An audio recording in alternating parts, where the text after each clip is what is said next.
তিস্তার অব্যাহত ভাঙনে নীলফামারীর জলঢাকা শহর রক্ষা ডান্তির বাঁধ এখন নিজেই হুমকির মুখে। ঝুঁকিতে পৌর শহর সহ 4 ইউনিয়নের হাজারো পরিবার। দীর্ঘদিনেও কার্যকর সংস্কার না হওয়ায় উদ্বেগ বাড়ছে স্থানীয়দের মধ্যে। একসময় উত্তরবঙ্গের জীবন জীবিকার অন্যতম ভরসা ছিল তিস্তা, কিন্তু সেই নদী এখন হয়ে উঠেছে ভয় আর অনিশ্চয়তার নাম। নীলফামারীর জলঢাকা সড়ক ডান্তির বাঁধ জুড়ে দেখা দিয়েছে ভয়াবহ ভাঙন। কোথাও বড় বড় গর্ত, কোথাও ধসে গেছে বাঁধের মূল অংশ। ফলে ঝুঁকিতে পড়েছে জলঢাকা পৌর শহর সহ কৈমারি, শৈলমারি, ডাউয়াবাড়ি ও গোলমুন্ডা ইউনিয়নের হাজারো মানুষের জীবন ও সম্পদ। বাঁধের ক্ষতির প্রভাব পড়েছে দৈনন্দিন জীবনেও। ভেঙে পড়েছে সড়ক যোগাযোগের অংশ। জরুরি রোগীদের হাসপাতালে নিতে বাড়ছে দুর্ভোগ। নদী ভাঙনে সর্বস্ব হারানো মানুষের কাছে এই বাঁধই ছিল শেষ আশ্রয়। এখন সেই বাঁধও ভাঙনের মুখে।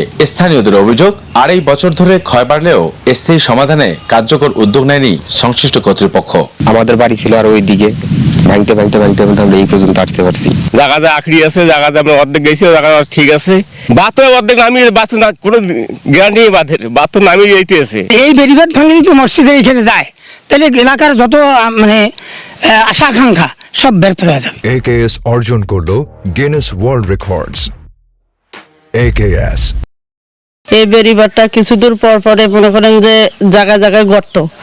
এই জায়গাগুলো বন্যা যদি আসে তাহলে যে কোনো সময়ের মধ্যে ভাঙে যেতে পারে। পানি উন্নয়ন বোর্ডের এসও এক্সিয়ান এরা আসিয়া দেখি যায়, কোনো ফলাফল আমরা পাই নাই। তবে পানি উন্নয়ন বোর্ড বলছে ঝুঁকিপূর্ণ স্থানগুলো নিয়মিত পর্যবেক্ষণ করা হচ্ছে, প্রয়োজন অনুযায়ী মেরামত চলছে। কেন বারবার ভাঙন তৈরি হচ্ছে এবং কি ব্যবস্থা নেওয়া হয়েছে সে বিষয়ে নিজেদের অবস্থান তুলে ধরেন এই কর্মকর্তা। ঝুঁকিপূর্ণ প্রায় 6 কিলোমিটার জায়গা, যে জায়গাগুলো অত্যন্ত ঝুঁকিপূর্ণ, বর্ষাকালে ভেঙে যাওয়ার সম্ভাবনা বেশি, ওই জায়গাগুলো আমরা অলরেডি প্রতিরক্ষা করে শক্তিশালী করে ফেলেছি। তিস্তার ভাঙন যত বাড়ছে ততই বাড়ছে জলঢাকা মানুষের উৎকণ্ঠা। শহর রক্ষা বাঁধের প্রতিটি ফাটল যেন বড় কোনো দুর্যোগের আগাম সংকেত। তাই বর্ষা আরো তীব্র হওয়ায় আগেই স্থায়ী ও কার্যকর সংস্কারের কাজ শেষ করার দাবি স্থানীয়দের। তাদের আশা, দ্রুত উদ্যোগ নিয়ে এই জনপদকে নতুন করে বিপর্যয়ের হাত থেকে রক্ষা করবে সংশ্লিষ্ট কর্তৃপক্ষ।